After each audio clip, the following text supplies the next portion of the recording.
누가복음 9장 46절부터 50절까지 교독하겠습니다. 46절 제가 먼저 읽을게요. 제자 중에서 누가 크냐 하는 변론이 일어나니 예수께서 그 마음에 변론하는 것을 아시고 어린아이 하나를 데려다가 자기 곁에 세우시고 저희에게 이르시되 누구든지 내 이름으로 이 어린 아이를 영접하면 곧 나를 영접함이요 또 누구든지 나를 영접하면 곧 나 보내신 이를 영접함이라. 너희 모든 사람 중에 가장 작은 그이가 큰 자니라. 너희들 가운데 주여 어떤 사람이 주의 이름으로 주시는 가운데서 우리가 보고 우리와 함께 하나님으로 행하리라. 예수께서 가라사대 금하지 말라. 너희를 반대하지 않는 자는 너희를 위하는 자니라 하시니라. 아멘. 제자들도 사람인지라 더 고난을 갖고 싶고 높은 위치에 앉고 싶고 사람들로부터 인정받고 싶은 마음이 있었던 모양입니다. 제자들끼리 서로 누가 더 높으냐라고 언쟁이 벌어졌다고 성경이 이야기하고 있습니다. 예수님이 표면적으로 좀 더 편애한 사람이 성경에는 엿보여요. 요한 같은 사람은 특별히 예수님이 아끼고 사랑하시고 때로는 예수님의 무릎에 베고 눕기도 하고 또 특별히 어떤 곳으로 갈 때 예를 들어서 변화산에 올라갔을 때는 베드로, 야고보, 요한 3명만 데려가기도 하고 그렇게 해서 인간적인 관점에서 보면 누구를 조금 더 편애하는 것 같은 느낌도 없지 않아 있습니다. 그런데 그건 차치하고 12명의 제자들끼리 서로 누가 더 크냐라는 변론이 있었다. 성경에 이렇게 기록하고 있습니다. 그걸 예수님이 간파하시고 하시는 말씀이 어린 아이 하나를 세우시고 누구든지 내 이름으로 이 어린 아이 하나를 영접하면 나를 영접하는 것이고 나를 영접하면 나를 이 땅에 보내신 그분을 영접하는 것이다. 이렇게 말씀을 하셨습니다.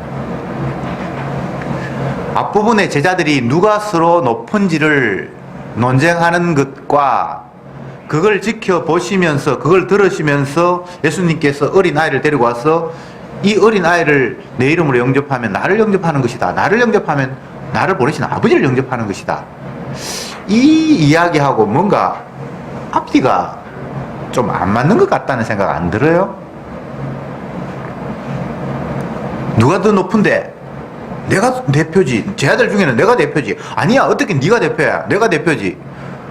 서로 그렇게 얘기를 하는데 그러면 예수님께서 네가 대표가 되면 좋겠다든지 아니면 너희들 중에 대표는 없어. 내가 대표잖아. 이렇게 얘기를 하면 답이 될 것 같은데 누가 더 서로 크냐 누가 더 높으냐라고 경쟁하고 있는 그들을 향해서 주님이 하신 말씀이 어린아이를 앞에 딱 세워놓고 내 이름으로 이 어린아이를 영접하면 나를 영접하는 것이고 나를 영접하면 내 아버지를 영접하는 것이다.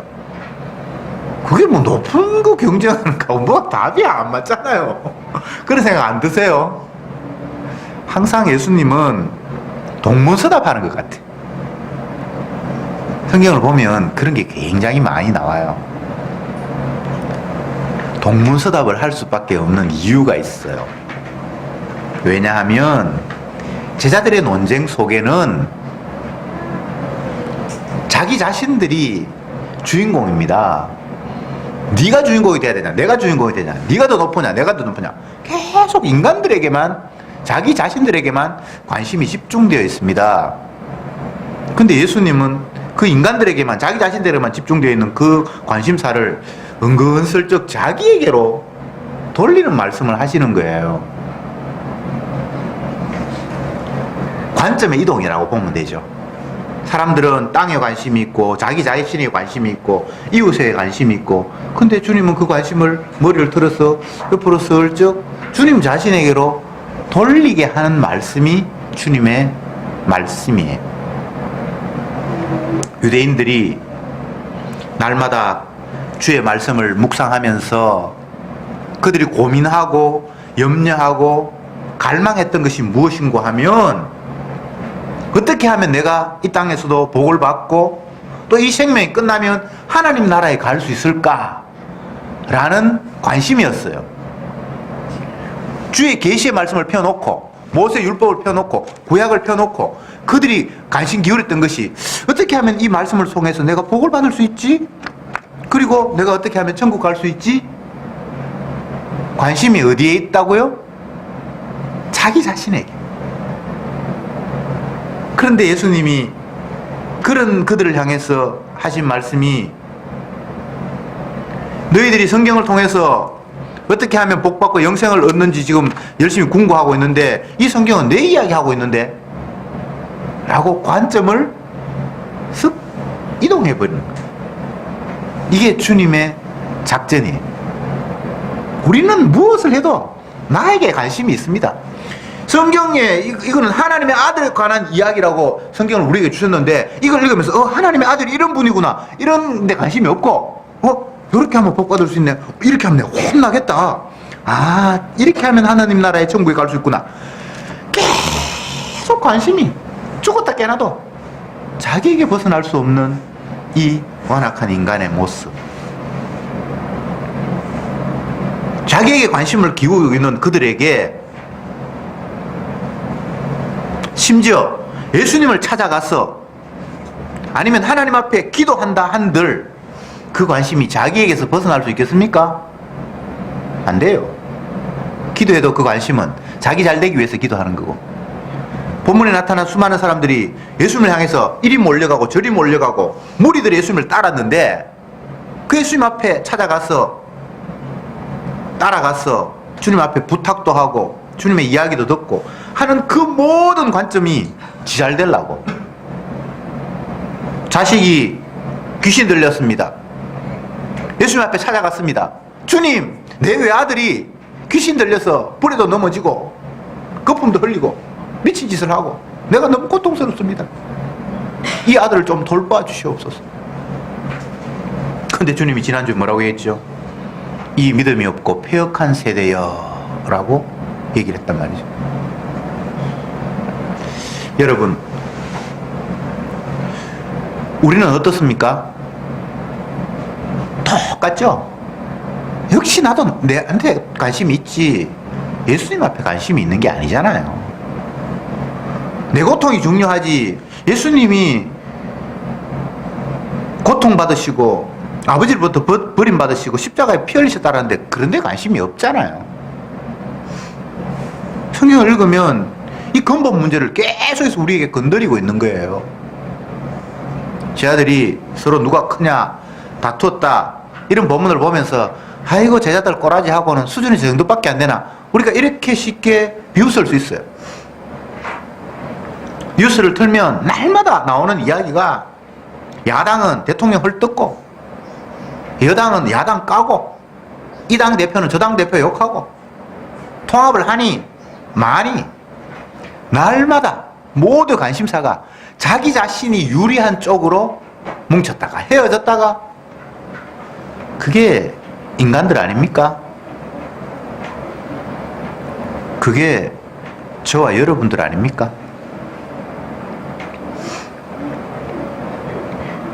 그런데 그런 제 아들을 향해서 주님은 내한테 좀 관심 가지면 안 되겠니? 라고 넌저시 말씀을 던지는 거예요. 크다는 개념, 높다는 개념과 이 땅에서는 가장 반대되는 모습이 어린아이예요. 어린아이는 큰 자도 아니고 높은 자도 아니잖아요.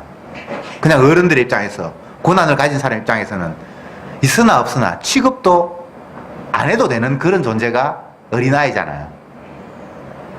서로 높다, 크다라고 경쟁하는 그들을 향해서 어린아이를 앞에 세우셨습니다. 그러면서 너희들이 만약 서로 누가 높네, 내가 더 크네 라는 이런 데 관심 갖지 않고 내 이름으로 예수님 이름으로 이 어린 아이를 오히려 섬기고 영접한다면 그건 메시아의 나를 영접하는 거야. 그리고 메시아의 나를 영접한다면 나를 보내신 그 아버지를 영접하는 게 돼. 이 예수님의 이야기가 어리석은 인간들의 의문, 우리 중에 누가 큽니까? 라는 이 의문에 대한 동문서답이 아니라 정확한 답이에요. 누가 크냐가 지금 중요한 게 아니잖아요. 누가 큰들, 내가 대빵이다, 내가 왕초다, 그러면 그게 생명이 있습니까? 아니잖아요. 그러니까 예수님을 영접해야 되잖아요. 주의 이름으로 주님을 높여야 되잖아요. 그래야 거기에 생명이 있고 희망이 있잖아요. 그래서 주님의 말씀은 어리석은 인간들의 질문 앞에 동문서답 같지만 그게 동문서답이 아니라 진짜 정답이에요. 어떤 사람이 예수님께 찾아와서 주님, 아버지가 돌아가셨는데 그 아버지 유산을 형님이 다 가져가 버렸어요. 주님, 나도 좀 나누어 달라고 우리 형한테 이야기를 해주세요. 그러니까 그게 인간의 어리석은 요청이잖아요. 주님께서 뭐라고 합니까? 내가 너희들 재산 나누는 자로 누가 세웠느냐? 탐심이 너희를 멸망시킨다. 더 갖겠다라는 그 마음이 저주스러운 마음이다. 형이 욕심 많아서 동생 끝까지 싹 빼앗아가 버렸는데 그것도 욕심이지만 그거 나도 좀 가지려고 하는 니도 똑같이 멸망의 욕심을 가지고 있다라고 주님이 말씀하셨습니다. 주님, 내가 어떤 선한 일을 하면 복받고 천국 갈 수 있겠습니까? 또 그렇게 예수님 앞에 물은 청년이 있죠. 근데 주님 뭐라고 이야기합니까? 내가 무슨 선한 일을 하면 영생을 얻는다? 아니야. 선한 분은 하나님 한 분밖에 없어. 선한 분은 하나님 한 분밖에 없다라는 그 이야기 속에 내가 무슨 선을 행할 수 있으면 천국 갑니까? 라는 것에 대한 그것은 좌절이에요. 어떤 일을 해도 선할 수 없다는 결론이 떨어져 버리는 거예요. 근데 사실 그게 복음이죠. 정답이죠. 그죠?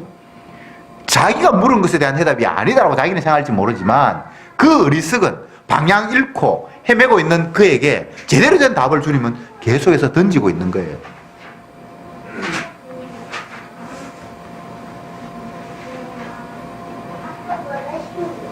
제가 종종 그런 이야기를 여러분들한테 들려드렸는데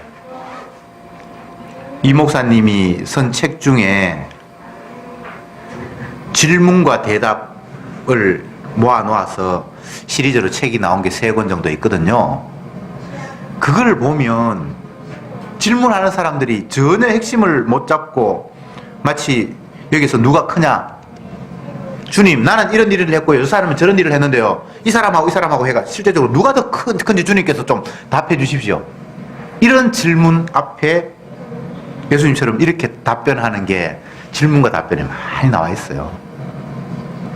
그러면 이걸 잘 간파하지 못하는 사람은 이 대답은 이건 질문에 대한 답이 아닌데 뭐 이렇게 말씀하셨지 성의가 없네, 이렇게 하면서 책을 덮어버리는 사람이 굉장히 많아요. 그런데 읽다 보면 이게 질문 자체가 잘못되어 있어서 제대로 된 질문과 답을 새롭게 얘기해 놓으셨네 라고 이렇게 깨닫는 은혜가 또 있어요. 여러분, 복음이란 것은 인간의 요구를 들어주는 게 아니에요. 인간들은 자기가 요구하는 것이 좋은지 나쁜지도 몰라요.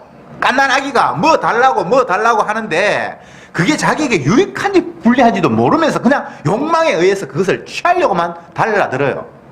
그런데 부모가 되어서 그 욕망대로 줄 수가 없잖아요. 내가 원하는 거 안 준다고 날마다 하나님 앞에, 예수님 앞에 징징거리는 우리들. 근데 내가 원하는 걸 덜렁 주신다면 그거 어떻게 되겠어요? 그보다 더 위험한 게 없잖아요. 그래서 주님은 우리 기도 안 들어요. 이 아이가 얼마나 감사한지. 주님은 아들의 기도만 듣지 죄인의 기도를 들으시는 분이 아니에요. 우리가 무엇을 드려도 그걸 하나님 받으시는 분이 아니에요. 그게 감사한 일이잖아요. 이 철부지가 요구하는 걸 다 주면 나는 넓은 길로 가고 멸망이로 가고 구렁텅이에 빠질 수밖에 없잖아요. 표면적인 이야기. 주님이 내 기도 안 들어주신다. 그러니까 아이고 그러면 내가 그렇게 많이 기도했는데 그거 다 헛방이란 말이가. 그럼 내가 앞으로 어떡하지? 자기 집중하면 그게 좌절스러워요. 그러나 주님의 모습으로 내게 관심 기울였던 이 시선을 주님께로 떡 향하면 내 기도 안 들으신다는 그 이야기가 얼마나 기쁜 소식으로 들리는지 몰라요. 여러분, 누가 크냐? 심지어 제자들도 이 경쟁했어요. 제자들이 IQ가 낮은 사람도 아니고 복음을 못 듣는 사람도 아니고 주님의 능력을 경험하지 못한 사람도 아니고 대단한 사람인데 인간들 중에는 그래도 주님 앞에 제일 가깝고 주님을 이해하고 복음을 제일 잘 안다라고 하는 정도의 수준인 이 인간들이 네가 높으네 내가 높으네 라고 경쟁했잖아요. 이걸 통해서 우리가 또 생각해 볼 것이 그래 제 아들도 이런데 내 수준이 이렇지 그렇게 받아들이면 돼요. 아이고 뭐 유치하게 뭐 이런 것 가지고 나는 뭐 그런 마음 없다. 그런 인간 없어요. 제자들이 이탈하는 것은 모든 인간이 이 범주 아래 있다는 거예요. 우리는 끝없이 경쟁합니다. 내가 어떤 위치에 갔을 때는 내가 누구보다 더 높아야 된다라고 내가 누구보다 더 많이 가져야 된다 내가 누구보다 더 똑똑하다라고 경쟁을 하다가 내가 일선에서 물러나면요 이제 아들 경쟁하기 시작합니다. 우리 아들은 너 아들보다 낫고 나중에 내 아들 넘어가면 손자 경쟁합니다. 대리전쟁이죠. 평생 가요. 네 자식이 그게 뭐 대단한데 그 직분이 그거 이번에 내 아들은 어디 들어갔는데 이런 식으로 경쟁을 하는 거예요. 그러니 성경에서는 경쟁하지 말라라고 말씀하는 것이 아니라 네가 지금 다른 데 관심 기울이고 있네 이렇게 말씀하시는 거예요. 경쟁하지 말라고 해서 또 경쟁 안 하면서 자기에게 관심 가진 사람이 있어요. 나 경쟁 안 해야지 그것도 자기에게 관심 갖는 거예요. 이것은 하라 하지 말라는 이야기가 아니에요. 성경을 표면적으로 보면 계속해서 오해가 일어나요. 성도들이 사도 바울에게 질문을 했어요. 결혼을 하는 게 옳습니까? 안 하는 게 옳습니까? 정력을 위해서 해야 되면 해라. 그렇게 해놓고는 또 나중에는 뭐 혼자 사는 것도 괜찮더라 이렇게 얘기해요. 그것은 결혼을 해야 됩니까? 말아야 됩니까? 라는 것에는 답이 아니에요. 다른 데 관심 기울이라는 이야기예요. 왜 자꾸 니한테 집중하냐는 이야기를 하고 있는 거예요. 뭐 주님 앞에 집중하면서 결혼할 수도 있고 그게 정력을 위해서 자꾸 그쪽에 신경이 쓰이니까 아예 결혼해가지고 그 정력 신경 끄고 그냥 주님 바라보라는 이야기예요. 결혼하는 게 맞다는 이야기가 아니고 안 하는 것도 마찬가지예요. 아내를 둬가지고 계속 그게 신경 쓰고 주님 못 바라본다면 차라리 그냥 혼자 살고 주님 바라보는 게 낫지 이 말을 하는 거지 해야 된다 안 해야 된다라는 답을 하는 게 아니에요. 우상의 제물을 먹어야 됩니까? 안 먹어야 됩니까? 그럴 때 똑같이 대답을 해요. 어떨 때는 뭐 연약한 자를 위해서 먹으라 그랬다가 귀신하고 어떻게 그거 같이 우리가 할 수 있냐라고 그렇게 이야기했을 때 하라 하지 말라는 이야기가 아니라 네가 지금 다른 데 관심을 기울이고 있네. 십자가에 관심을 기울여야지 그 이야기를 하고 있다 이 말입니다. 여러분 이 땅에서 안 해야 될 일도 없고 해야 될 일도 없어요. 복음을 위해서 하면 하고 복음을 위해서 그게 유익하지 않으면 안 하면 되지. 꼭 뭐 이걸 반드시 해야 되고 안 해야 되고 그런 게 없어요. 이 땅에는 아무것도 의미 없어요. 잠시 있다 사라져버릴 그림자 같은 저와 여러분들이 뭘 한들 그게 어떤 의미가 있으면 안 한들 그게 뭐가 대단하겠습니까? 아무것도 아니에요. 해야 되면 하고 안 해야 되면 안 하고 그냥 가볍게 했다고 큰소리 치지도 말고 안 했다고 자랑하지도 말고 그냥 기회가 돼서 그냥 뭐 하나님께서 하게 하셔서 했다. 아이고 뭐 그때 뭐 나도 몰랐는데 그냥 뭐 안 하게 하니까 그 지금 보니까 유익했네. 주께서 은혜를 베풀어 주셨구나. 그냥 그렇게 간단하게 넘어가면 돼요. 내가 그때 말이야 그런 결단을 해서 나라를 구했다고. 나라를 구하면 뭐합니까? 계속 땅에 관심이 있는 걸. 내가 그렇게 결심을 해서 오늘날 이렇게 이 자리에 왔다고. 오늘날 이 자리가 천국입니까? 다 쓸데없는 데 관심을 기울이는 마귀의 유혹에 놓여서 계속 땅만 바라보고 있는 어리석은 인간들의 모습이잖아요. 예수님은 자기 자신을 보게 하면서 아울러 아버지를 보게 하십니다. 나를 영접하는 자는 나 보내신 이를 영접한 것이다. 이 말이 꼭 필요해요. 왜냐하면 사람들이 하나님 하나님 그러면서 하나님을 추상적으로 자꾸 머리에 그려요. 천지를 창조하시고 뭐 기도하면 복 주시고 뭐 자기 마음대로 하나님을 만들어요. 마치 바알을 만들고 아세라를 만들고 폭풍의 신을 의지하고 다산의 신을 의지하고 그게 인간들의 모습이잖아요. 자기들이 다 지냈어요. 곡식 잘 되게 하시는 신이 있었으면 좋겠다고 농사진 사람이 생각을 했고 고기 많은 잡히는 신이 있었으면 좋겠다고 생각해서 풍어제를 지내고 그 다 신을 만들어낸 거예요. 근데 인간들이 생각하는 하나님도 나를 지으셨으니까 내가 요청할 때 들어주고 내 행복을 다 이런 하나님을 가지고 있단 말이죠. 근데 예수님은 하나님을 어떻게 소개합니까? 나를 이 땅에 보내신 분, 나를 십자가에 죽이신 분, 그렇게 하나님을 소개하고 있어요. 그래서 나를 영접하는 자는 나 보내신 분을 섬기고 영접하는 것이라고 아주 구체적으로 하나님을 예수님 자신의 아버지로 한정지었어요. 전지전능하시고 무소부재하시고 뭐 이렇게 부음하게 인간들이 만든 그런 하나님이 아니라 아들을 사랑하시는데 자기 백성의 죄를 위해서 십자가에 죽게 밀어내는 그분이 진짜 하나님이라는 거예요. 지난주 본문 우리가 한번 다시 떠올려 봅시다. 외아들을 둔 어떤 아버지가 아들이 귀신 들려서 안타까운 마음으로 주님 앞에 찾아와서 이 외아들을 고쳐주세요 라고 하잖아요. 근데 예수님 뭐라고 뒷부분에 이야기합니까? 제 아들에게 기속말로 살짝 인자는 사람들에게 넘기워 죽임 당한다? 이렇게 이야기한 거예요. 하나님도 예수님을 외아들로 두었고 본문에 나타난 그 귀신 들린 그 아버지도 외아들을 뒀어요. 귀신 들린 그 사람은 자기 외아들 살리려고 안간힘을 쓰고 하나님은 자기 외아들을 죽이는 자리로 지금 밀어 세우고 있다고 지금 비교시키고 있는 거예요. 오늘 본문에서도 제자들은 누가 크냐라고 경쟁하고 있고 예수님은 작은 자가 돼야 진짜 큰 하나님 앞에 인정받는 큰 자다. 이렇게 거꾸로 이야기를 하고 있는 거예요. 그러면 이 말을 또 잘 못 알아들어가지고 나는 높은 자 돼야 되니까 낮은 자 가야지. 그것도 자기한테 오신 기울인 거예요. 그 말이 아니라 왜 자꾸 너는 땅에만 관심이 있니? 무엇을 먹을까 무엇을 마실까 무엇을 입을까 날마다 여기에만 관심이 있니? 생명은 먹고 마시는 데 있지 않다. 예수님이 너희의 허물을 위해서 대신 피를 흘려야 거기에 생명이 있지.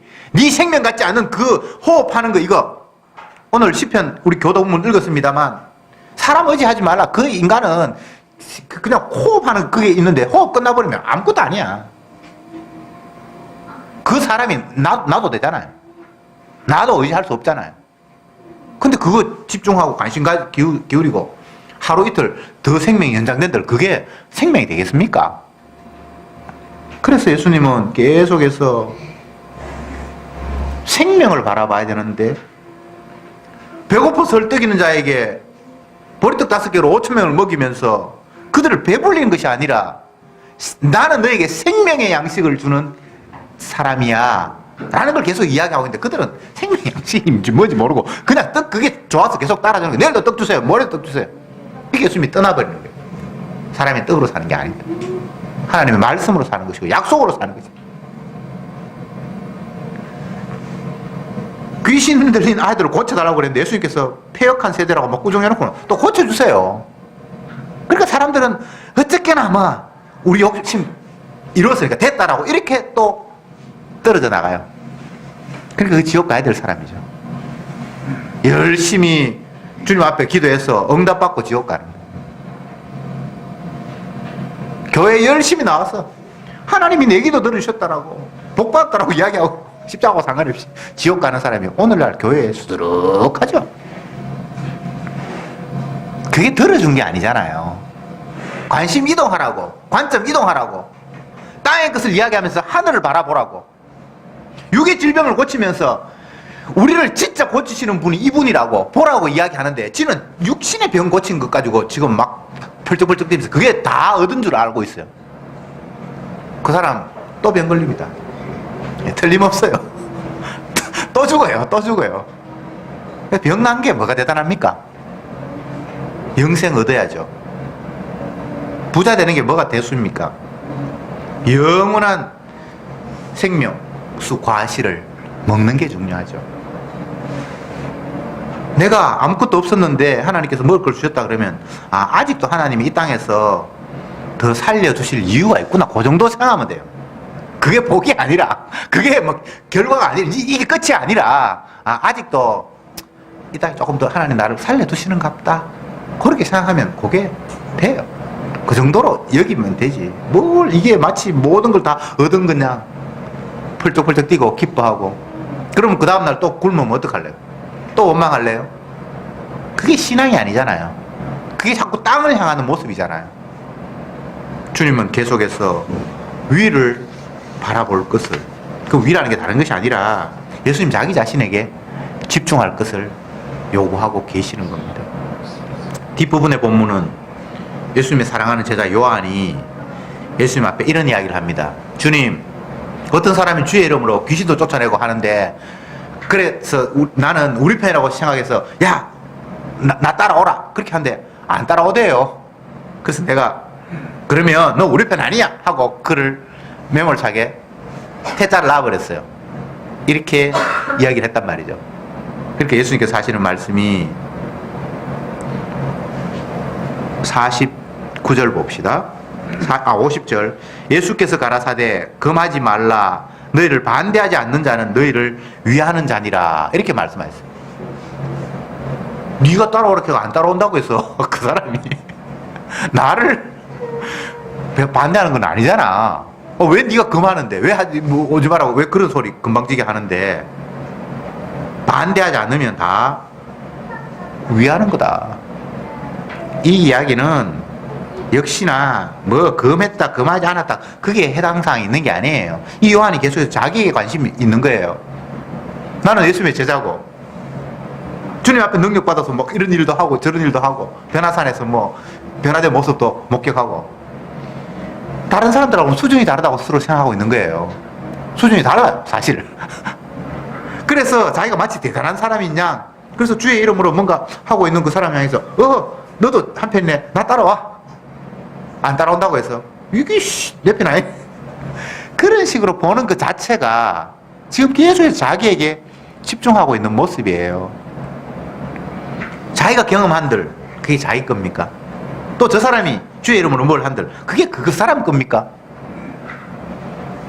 억지로 뭉칠 필요도 없고, 함께 해야 될 이유가 있으면 주님께서 함께 하게 하시고, 또 흩어져서 일하게 하시면 흩어지게 일하게 하면 되지.